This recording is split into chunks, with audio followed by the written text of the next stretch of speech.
YouTube, mais uma vez voltando aqui com mais um vídeo especial para você. Você que está sempre acompanhando aí os nossos vídeos, profecias para o tempo do fim, onde são citados aí o livro de Daniel e Apocalipse. Por enquanto nós estamos focalizados aqui no livro de Daniel, né? Logo também iremos fazer uma passagem no livro do Apocalipse, que também o livro do Apocalipse cumprimenta o livro de Daniel. Então nós vamos trabalhar em um, e conforme trabalhando em um, a gente também vai trabalhando, né? A gente vai trabalhando em outro também, né? Então só para ressaltar, né? Lembrando nossos queridos irmãos, né? Nossos irmãos em Cristo.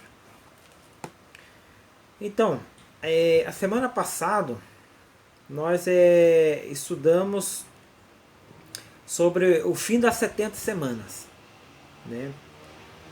As 70 semanas que Deus deu para o povo de Israel, para que eles então se arrependessem e voltassem para Ele. Bom, o que nós vimos aí na histórias, né, no cálculo, né, nas datas, nós vimos que o povo judeu ele não se arrependeu, né, ele foi até o fim, né, a sua obra ímpia, e o seu momento especial para com Deus termina então ali na morte de Estevão, né? Estevão então se torna o último profeta a clamar ali a sua voz para o arrependimento do povo, mas mesmo assim o povo ainda o apedrejaram, né? E selaram então o seu destino ali, né? No caso, o seu destino de idolatria, né? De transgressores, né? E então eles deixaram de ser chamado o povo especial, né? Um pouquinho mais para frente, Deus levanta Paulo, para pregar os gentios, né? E aí Deus começa a trabalhar com judeus e também gentios, né? Então quer dizer que o povo de Israel, o povo judeu, não é mais um povo especial. Agora todos os povos são especial, né? Você deve estar se perguntando, mas irmão, mas então o povo daquela época todos não eram especial para Deus? Então precisamos entender uma coisa: todo mundo é especial para Deus. Só que o que acontece? Deus queria que o povo de Israel fosse um povo especial no quê? No sentido de ser um povo separado para Deus. Um povo que pudesse dar um exemplo para outras nações. Não que outras nações era rejeitada por Deus. Não. O que Deus ama, o bom, Deus também ama o ímpio, né? Então, quer dizer, Deus não tem prazer na morte dos ímpios. Deus quer que todos se arrependam. Tanto judeus como gentios, né? É a mesma coisa que Deus falasse: olha, eu estou escolhendo você hoje para pregar minha mensagem. Então quer dizer, você está sendo uma pessoa especial para Deus. Não que aquele que está usando droga, está fazendo coisas erradas, não seja especial. Todo mundo é especial. Entendeu? Só que Deus quer uma pessoa especial particular. A pessoa que faça a vontade de Deus, né? Então essa é a diferença. Mas que todos são especial para Deus. Todos são especial. Todos são a coisa mais linda que Deus tem, né? Então tanto você que você que é homossexual, né? Você que é garota que gosta de outra garota, né? Você que é um ladrão, um adúltero, né? Você que é um marginal, um drogado, um viciado, né? Você é a coisa mais linda que Deus tem. O que você precisa é você tomar uma decisão para viver uma vida correta com Deus, né? Então todo mundo é especial. Só que para isso, Deus precisa de uma pessoa especial particular para ele, para que essa pessoa possa levar o quê? A mensagem do amor, a mensagem da salvação. Assim que Deus trabalhava com o povo de Israel. Deus queria que Israel fosse uma nação especial nesse sentido. Um povo separado para que servisse de exemplo para outras nações. Para que mostrasse para outras nações que aquele povo tinha um Deus poderoso, um Deus criador dos céus e da terra. É a mesma coisa que Deus está dizendo para você. Né? Deus quer que você seja um povo especial, né? Uma pessoa especial, e que você também pregue a salvação para essa pessoa. Né? É nesse sentido. Né? Aí foram escravos para a Babilônia, sofreram lá o que tinha que sofrer, perderam a especialidade com Deus. Né? Deus rejeitou? Não. A oportunidade vale para todos. Jesus Cristo morreu para todos. Né? Só que aquele privilégio que os judeus tinham, não, agora todo mundo tem. Todo mundo pode chegar agora ao trono da graça. Agora temos um advogado, que é o nosso Senhor Jesus Cristo. Lembra que eu falei que nós ia abordar o assunto do santuário? Santuário. Por que nós temos que estudar o santuário? Por quê? Porque o livro de Daniel, quando Daniel ele está no capítulo 9, fala para Daniel que seria reconstruída a cidade em tempos difíceis, né? Que se cumpriria também a visão, a profecia, e ungir o lugar, e ungir o Santíssimo. O que é o Santíssimo? Nós sabemos que no santuário terrestre tinha o pátio, tinha o lugar santo e tinha o lugar santíssimo. Né? Só que esse lugar santíssimo, que o anjo fala para Daniel, ele não sabe, ele fica sem saber, ele não entende. Sabe por quê? Porque no capítulo 8, Daniel ele tem uma visão. E essa visão a visão, né, aqui no capítulo 8, eu não vou ler tudo, mas vou ler algumas partes aqui. É uma visão do carneiro e uma visão do bode, onde os dois têm ali uma briga tremenda, né, onde o bode ganha a luta ali com o carneiro, né, aí tem aquele ditado que fala, e deu bode. Não tem aquele ditado popular? O negócio deu bode. Né? Então quer dizer que o negócio enfeiou. Né?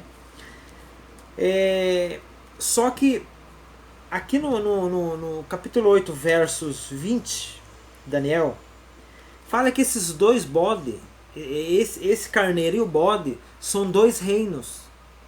Daniel teve essa visão de dois reinos. O reino de Meda-Persa brigando com o reino da Grécia. E o reino da Grécia, ela derruba o reino da Médio-Persa. E quem derruba o reino de Babilônia foi Medo-Persa. Então você vê que a história ela vai se caminhando, ela vai se abrindo. Né? Então é por isso que eu falo, aqui você vai estudar. Verso por verso, vai entender o significado. Né? Não tem esse negócio de ficar escondendo. Aqui você vai estudar. Você quer estudar, você vai estudar. E então Daniel ele teve essa visão dessa briga, esse confronto entre os dois. Mas isso daí, o que Deus estava revelando para Daniel? Daniel, embora você esteja aí escravo de Babilônia, mas quem controla os tempos, o mundo, os reis, sou eu que controlo. Então quer dizer, esse cativeiro de Babilônia não vai durar muito tempo. Quando chegar o carneiro, que é o império Medo-Persa, ele vai derrubar a Babilônia. E foi assim que aconteceu. E depois, quem vai derrubar o império Medo-Persa vai ser o império da Grécia. Né? E se você for lá para Daniel 7, que a gente vai abordar assim aos poucos para que você não não confunda a sua cabeça. Nós vamos estudar por parte, entendeu? Por que eu estou entrando em Daniel 8? Por quê? Porque o nosso assunto é o santuário. Nós vamos estudar o santuário, né? E conforme no decorrente nós vamos buscar um pouco de Daniel 7, de Daniel 2, de Apocalipse 13, entendeu? Então nós vamos assim sem ficar muito misturando as coisas para que você venha entender algumas coisas, né? Então nós vamos por parte. Você vai entendendo, vai abrindo sua mente, entendeu? E você vai compreendendo as coisas facilmente, né? Então nós vamos estudar por parte sem ficar passando muita coisa, sem que você possa captar algumas coisas, pegar algumas coisas, né? Por isso que nós estamos indo meio por parte. Então o que acontece? E esse bode, que é o reino da Grécia, como está falando em Daniel 7, Daniel ele tem uma visão que sai 4 animais do mar. Um é Babilônia, o outro é Medo-Persa, o outro é a Grécia. Então um animal que no próximo estudo também a gente vai abordar esse assunto. E o outro animal é um reino terrível e espantoso, que não fala o nome.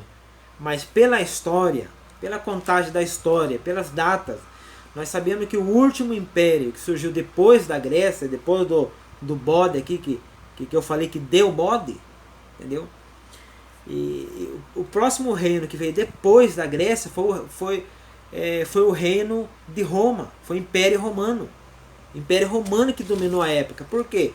Porque quando Jesus estava aqui na Terra, quem que dominava ali naquela época? Era o Império Romano, né? Mas só que o que acontece? O Império Romano, ele era um império, digamos assim, normal, como se fosse o Brasil, né?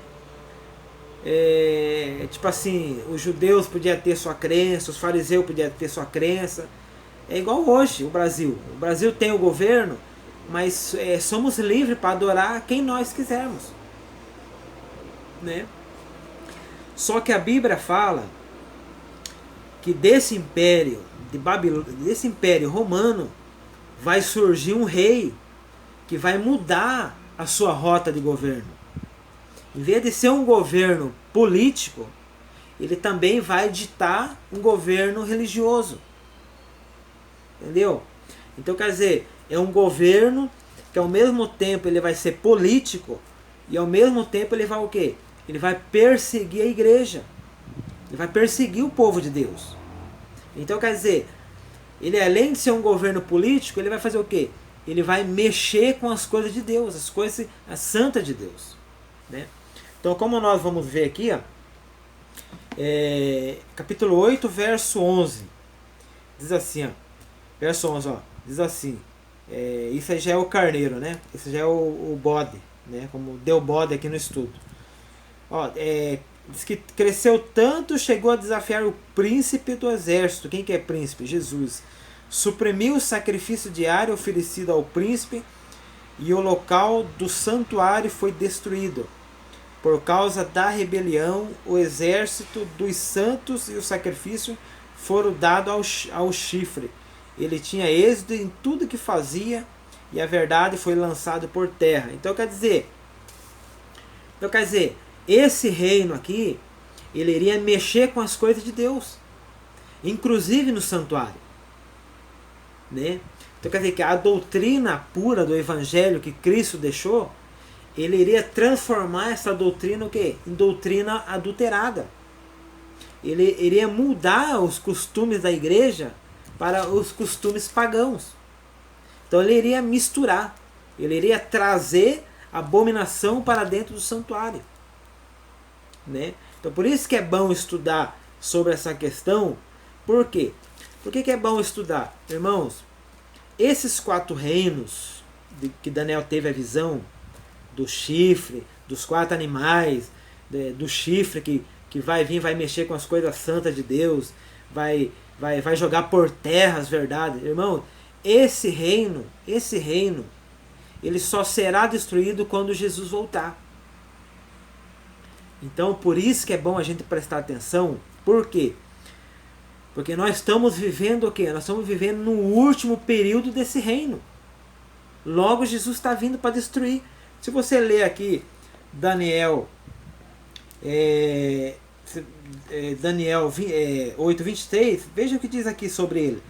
No final do reinado deles, quando a rebelião dos ímpios tiver chegado ao fim, surgirá um rei duro semblante, mestre em astúcia.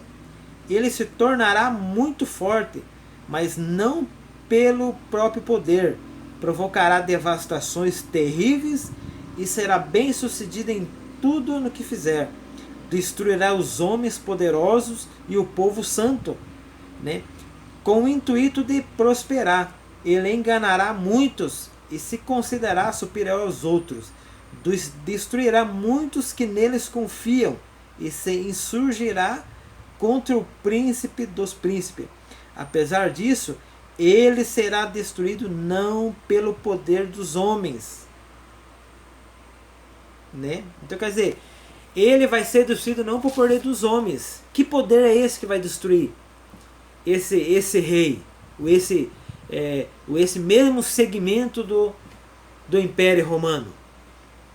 Então quer dizer, só vai ser destruído, só vai ser acabado tudo isso, né, quando Jesus voltar. Então quer dizer, nós estamos vivendo numa era perigoso. Qualquer momento da história tá para se dizer assim, tá para estourar aí uma grande perseguição contra o povo de Deus. Já aconteceu isso no passado.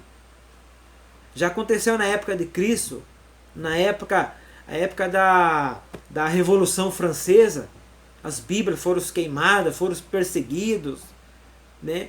Então o que acontece? Satanás, ele está irado com o povo de Deus. Ele está irado.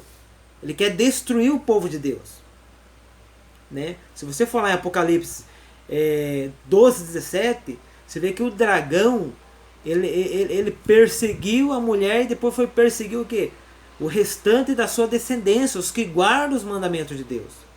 Então Satanás, ele está furioso contra o povo de Deus, aqueles que guardam os mandamentos, aqueles que têm a fé de Jesus. É por isso que eu falo, o povo de Israel, eles foram levados para Babilônia, por quê? Porque eles transgrediam os mandamentos de Deus. E o povo de Deus dos últimos tempos vão ser perseguidos por quê? Porque eles guardam os mandamentos de Deus. Então quer dizer, meus irmãos, não tem para onde fugir, não tem para onde correr.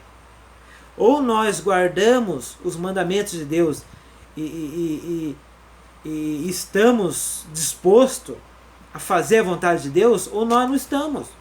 Ou senão vamos viver o quê? Viver um evangelho superficial. Entendeu? Então, ou nós vivemos conforme os mandamentos de Deus, ou nós estamos enganando a nós mesmos. Não adianta. Entendeu?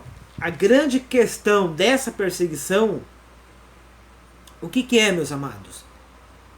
É contra a observância aos mandamentos de Deus. E o que quer dizer a observância aos mandamentos de Deus? O próximo vídeo, meus amados, nós vamos fazer um vídeo sobre os mandamentos de Deus. O que significam os mandamentos de Deus?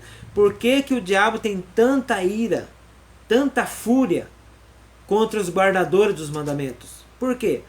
Porque lá nos mandamentos, meus amados, lá está escrito que nós devemos o quê? Guardar o sábado, que nós devemos adorar a Deus, que nós devemos não fazer imagem de escultura, nós não devemos roubar, não devemos matar, não devemos cobiçar, que nós temos que honrar pai e mãe.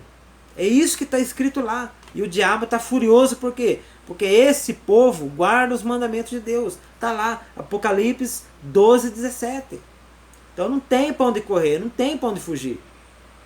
Ah, mas isso foi para o povo de Israel, não é para nós. Não tem esse negócio, irmãos. O que serviu para o povo de Israel é o mesmo padrão para o povo de hoje. O povo, muitas pessoas falam assim, mas foi para o povo de Israel. Então, quer dizer, o povo de Israel podia roubar, não podia roubar, e agora nós podemos roubar. Nós podemos roubar, podemos adulterar, podemos transgredir a lei. Por quê? Porque estamos na graça. Irmão, é ilógico isso. Não tem lógica. Né? Então, que fique ciente nesse estudo que a perseguição do inimigo é contra os que guardam os mandamentos de Deus. Né? E quando nós estudamos esses 4 impérios, que nós vamos estudar mais para frente, então estou só passando para que você possa ir pegando aos poucos aí. Né? Essa briga do carneiro e o bode quer dizer o quê? Quer dizer, meus amados, que os reinos estão sob o controle de Deus. Que nenhum reino é para sempre, nenhum reino é eterno. Todos os reinos é passageiro. Assim como nossa vida também é passageira. Então, quer dizer, o tempo que deu Deus para Israel, 490 anos, é o mesmo que Ele deu para nós. Está dando para nós. Ou você acha que nós vamos gozar a vida inteira nessa terra e nunca vamos morrer? Né? Então isso aí é ilusão. Isso aí é ideia satânica que está colocando as pessoas. Fazendo as pessoas se apegarem nos seus bens materiais. Olha, vão trabalhar, adquira as coisas, trabalhe todos os dias. É isso que o diabo está fazendo. Está fazendo a humanidade a trabalhar desesperadamente em busca de coisas materiais, enquanto Deus está ficando para trás. As pessoas não estão separando tempo para Deus. As pessoas estão o quê? As pessoas estão fazendo aquilo que lhe convém, aquilo que lhe agrada, até no mundo religioso. Né? As pessoas estão cobrando para pregar, pregando aí para fazer cura, fazer milagres. Né? Então temos que ficar atentos a essas coisas, meus amados. Que o diabo está trabalhando o quê? Está trabalhando com a Bíblia na mão. Está trabalhando com a Bíblia na mão. Você pode falar, mas como, irmãos? Como? É isso que está acontecendo, irmão. Acabamos de ver aqui, ó. Esse rei, o que ele vai fazer, irmão? Ele vai destruir as pessoas, o quê? Que está vivendo despreocupadamente. As pessoas não estão nem aí com nada, o que está acontecendo no mundo, o que está acontecendo à sua volta, o que está acontecendo na sua família. Só quer saber de beber, de comer. Final de semana aquela comilança, né? Aqueles banquetes, né? Enquanto isso Deus está ficando para trás. Né? Só que Satanás está armando uma armadilha. E está levando as pessoas para o mundo que? O mundo da golodice. Né?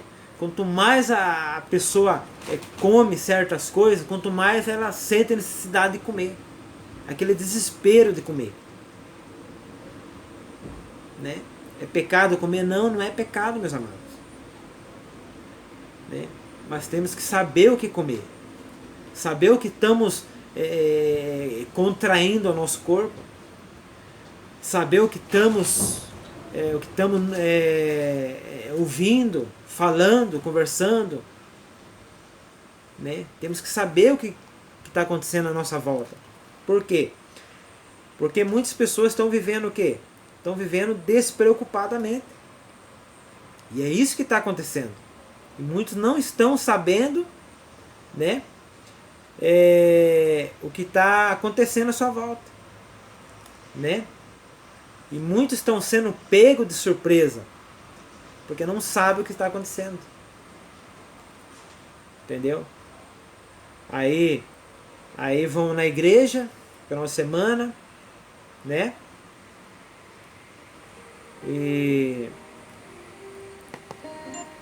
chega lá, vê um verso da Bíblia, lê um pouco a Bíblia, chega em casa, pega a Bíblia, põe lá em cima do armário, no guarda-roupa, da estante, e acha que tá bom, meus amados. E não é assim, nós temos que estudar. Fazer igual o apóstolo Pedro. Temos que estar atento à palavra das profecias. Por quê? Porque o diabo está com a Bíblia na mão. O que ele está armando para esses últimos dias não é brincadeira. Satanás não está brincando. Por quê, meus amados? Porque Satanás, ele sabe o que lhe espera. Ele sabe o julgamento que está preparado para ele. E quanto mais pessoas ele levar para ele, será melhor. Entendeu? Então ele está assim, ele está ocupando as pessoas com coisinhas fúteis da vida e desviando as pessoas de procurar Deus, de ouvir a Deus, de se achegar perto de Deus. Então é isso que ele quer. Ele está desviando as pessoas de ouvir a mensagem de Deus. Quantos não rejeitam a palavra de Deus? Quantos não dão as costas? Quantos não dão ouvido? Mas Deus está batendo a porta, meu amado. Deus está batendo no seu coração. O Espírito Santo está falando com você através desse estudo. E o próximo estudo, meus amados, vai ser sobre o santuário celestial. Sobre o santuário terrestre e sobre o santuário celestial. Por que esse reino, meus amados, ele, como diz aqui no verso, capítulo 8, verso 11, diz aqui no verso final, né? O exército dos santos, o sacrifício diário foram todo ao chifre. E diz que e o local do santuário foi destruído. Diz aqui, e a verdade foi lançado por terra. Então é isso que o diabo quer. Por que ele quer lançar a verdade por terra? Por que ele quer profanar o santuário? Porque o santuário é onde Deus habita. É onde está ali, dentro da arca, está a tábua dos 10 mandamentos. O mesmo mandamento que o povo de Israel estava em pecado, é o mesmo que estava dentro da arca da aliança. E ele fez de tudo para destruir essa lei. Por que ele tem tanto ódio contra a lei de Deus? Porque a lei de Deus é o caráter. Quando guardamos a lei de Deus, é como se nós estivesse o quê? Estivesse transmitindo o caráter de Deus para nós e para outras pessoas. Nós estamos transmitindo o quê? Um Deus santo através da sua lei. Agora, dizer que a lei não existe mais, estamos isentos da lei, isso é hipocrisia. Isso é tolice. E tá cheio de gente, meus amados, aí na internet falando mal da lei, que a lei foi abolida, tal. Eu não quero entrar em detalhes sobre esses assuntos, né? Deus está falando com você, né? O diabo está furioso, meus amados, jogando filho nas drogas, jogando filha na prostituição, na bebedice, noitada, né? Então é isso que o diabo oferece, né? Mas ele não mostra aí uma pessoa com câncer, uma pessoa com cirrose. Isso ele não mostra. Ele mostra aí um cigarro bonito, um Marlboro, uma garrafa de uísque, né? Prazer. Mas que ele não mostra é cirrose, é AIDS, entendeu? Então o Satanás, ele é assim, meus amados. Satanás é covarde, traiçoeiro. Mas Deus tem uma mensagem para você, tá? Você que está aí vivendo despreocupadamente, Deus tem uma mensagem para você. Deus está dizendo para você, filho, atente para a minha palavra, atente para os meus conselhos, que eu tenho uma bênção especial para você, né? Os reis estão o quê? Estão em guerras, mas eu ainda posso fazer algo por você, que é salvar você deste mundo pecaminoso. É que Deus te abençoe e te guarde. e que Deus trabalhe na sua mente e no seu coração. Tá bom? No próximo estudo, então, nós vamos estudar a fundo sobre o santuário terrestre e o santuário celestial, para que você possa entender o restante aí da série das profecias. Tá bom? Um grande abraço, fique com Deus e até a próxima. Abração.